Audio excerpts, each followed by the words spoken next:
Welcome, I'm Hayden Wong, and this is ACA, Australian Christian Affairs.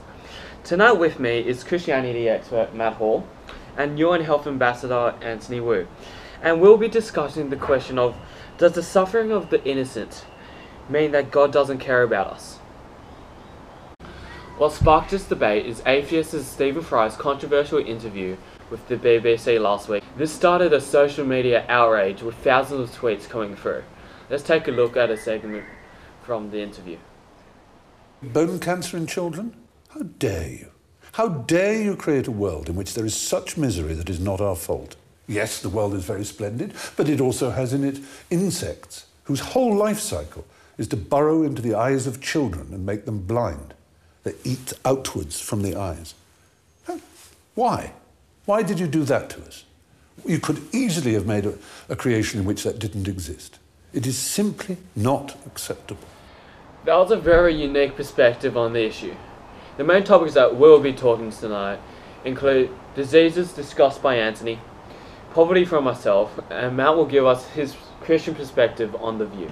Anthony has just returned from his trip from the Democratic Republic of Congo, and I believe that Anthony, that you've had a very eye-opening experience. Yes, that's correct. Can you just give us an insight into your experiences that you gained? Well, in the Democratic Republic of Congo, it ranks the poorest country in the world based on GDP per capita, with a citizen average of $394 per year. So as soon as I arrived into the nation's capital, I was immediately blown away by the injustice and the social inequality experienced by the citizens of that country. We are actually very lucky to live the lifestyle that we live in our developed countries compared to those in the developing world. From the information gathered in the Democratic Republic of Congo, the top diseases experienced there are in fact Ebola, typhoid and AIDS, which is ranked 6th in the world for the leading causes of death. To put this into perspective, HIV/AIDS ranks 6th in the world for leading cause of death. It kills 1.5 million per year, with a percentage of 2.7 compared to all deaths experienced in the world. But if HIV is number 6, what's number 1?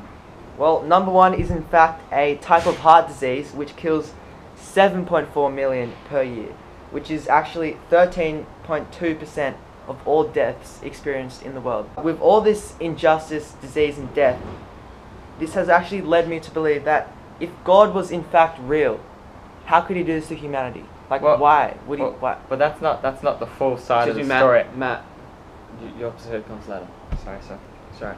Well, as I was saying, why would he do this to humanity and let innocent children die? Well, thank you, Anthony, for that very insightful perspective. Well, you're welcome anytime. Well, now I'll talk about poverty and just some of the striking facts I found. Around 22,000 children each day die because of poverty. Two of the most striking facts that I found is that Oxfam estimates that it would take around $60 billion to end extreme global poverty. And that's just less than a quarter of the income of the top 100 richest billionaires. And the most devastating of all is every 10 seconds a child dies from a hunger-related illness. Well, thank you Hayden for some striking facts about poverty.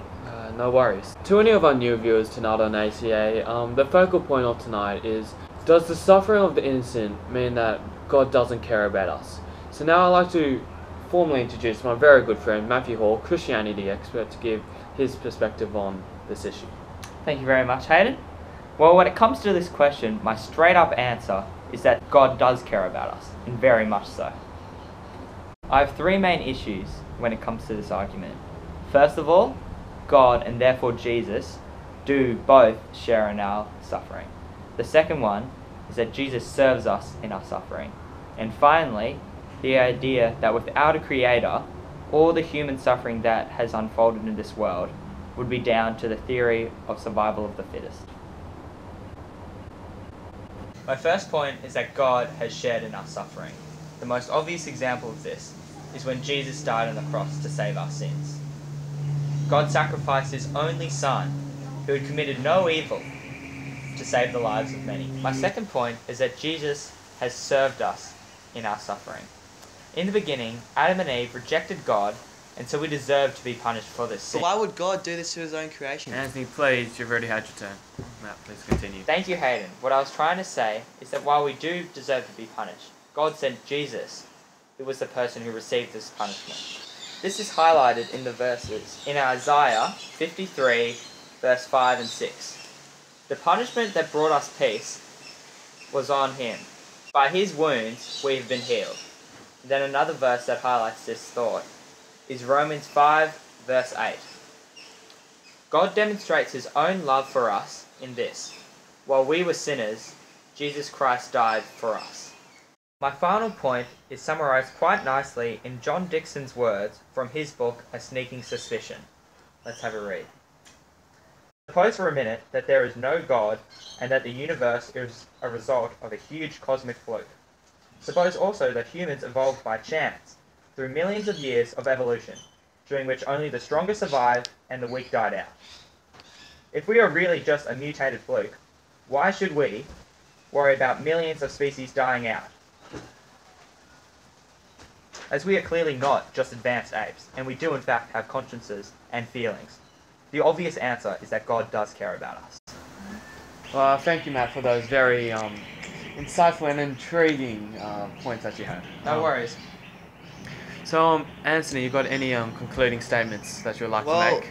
I actually kind of understand God more, and like how if I were a Christian, I would understand why God would let suffering to the innocent, because he suffers with us, first of all, through Jesus, and also how without suffering, life wouldn't really be purposeful. So, yeah, thanks, Matt. That's a good summary. Thank you. Thank you for that. Well, thank you, Anthony, for that very good concluding statements.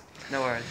So I believe that that's all we have time for today on the special edition of ACA, and it'll be great to see you next time.